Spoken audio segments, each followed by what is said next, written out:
बिस्मिल्लाहिर्रहमानिर्रहीम। अस्सलाम वालेकुम नाजरीन, आप देख रहे हैं इस वक्त इस्लामिक हेल्थ टीवी। नाजरीन, बहुत सारे लोगों को ये शिकायत होती है कि हमारे हाथ पाँव में जलन महसूस होती है, हमारे हाथ पाँव सुन्न हो जाते हैं। ऐसा क्यों होता है, इसकी वजह क्या है और इसका इलाज क्या है, इन तमाम चीज़ों पे मैं आज की वीडियो में बात करूँगा। आप मेरी वीडियो को लाइक करें, शेयर करें, कमेंट करें और मेरे चैनल को सब्सक्राइब करें। तो आइए नाजरीन, वीडियो को शुरू करते हैं। बहुत सारे लोग कहते हैं कि हाथ पाँव का जलना और सुन्न होना इंसुलिन की रेजिस्टेंस की वजह से होता है। ज़्यादा कार्बोहाइड्रेट वाली खुराक इस्तेमाल करने से होता है। बहुत ज़्यादा मीठा खाने और जूस पीने की वजह से भी हाथ पाँव में जलन महसूस होती है और हाथ पाँव सुन्न हो जाते हैं। और कुछ लोग तो ये भी कहते हैं कि फैटी लीवर की वजह से होता है, यानी जिगर के ऊपर चर्बी आ जाने से भी हाथ पाँव में जलन महसूस होती है और हाथ पाँव सुन्न होते हैं। असल बात यह है कि फैटी लीवर से इंसुलिन रेजिस्टेंस होती है और high insulin fatty liver cross करता है।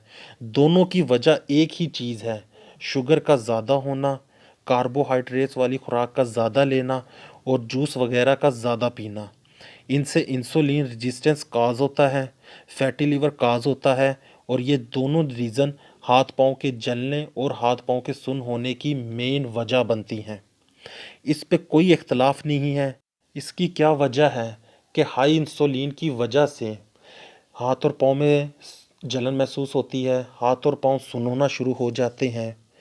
असल में हाई इंसुलिन से विटामिन बी 1 की कमी होती है, न्यूरोपैथिक क्रॉस होता है। जैसा कि आप जानते हैं, जब हाई स्पाइक आती है शुगर की, जो छोटी वेसेस होती हैं ये ब्लॉक हो जाती हैं और इसका असर सबसे ज़्यादा 3 जगहों पर होता है, गुर्दों पर, आँखों पर और पेरिफेरल नर्व्स की जो ब्लड सप्लाई है, जिसकी वजह से सबसे पहले आपके पाँव में बर्निंग होती है, सुन्न होती है, फिर पेन शुरू होती है और फिर नम सी शुरू हो जाती है। क्योंकि विटामिन बी 1 नर्व कंडक्शन के लिए बहुत ज़रूरी है। विटामिन बी 1 का हमारी बॉडी में बहुत इम्पोर्टेंट रोल होता है। विटामिन बी 1 हमारी बॉडी में पैगाम रसाई का काम करता है।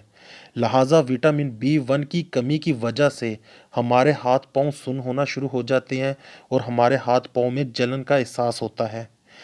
इसका इलाज यही है कि आप शुगर को कंट्रोल करें, जितना भी हो सके शुगर लेवल को बरकरार रखें, शुगर को हद से ना बढ़ने दें। इसके साथ साथ आपने जिगर पर चर्बी नहीं आने देनी, जिगर को बेहतर रखना है और जिगर को बेहतर रखने के लिए सबसे अहम काम है रोज़ाना की वर्जिश। सुबह रोज़ाना वर्जिश करें, इससे आपका जिगर बेहतर होगा, जिगर के ऊपर चर्बी ख़त्म होगी।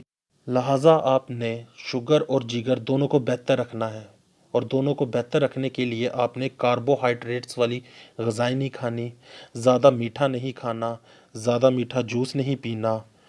और इसके साथ साथ आपने जिन चीज़ों को इस्तेमाल करना है वो है सब्ज़ पत्तों वाली सब्ज़ियाँ। सब्ज़ पत्तों वाली सब्ज़ियाँ आपने ज़रूर खानी है, क्योंकि इनके अंदर विटामिन बी 1 काफ़ी मिकदार में पाया जाता है।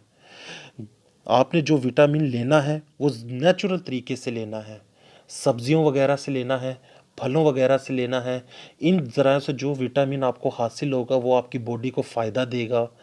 बाकी गैर ज़रूरी तरीक़ों से अगर आप विटामिन्स लेंगे उनसे वक्ती तौर पे आपको फ़ायदा होगा, लेकिन देर पा नुकसान है।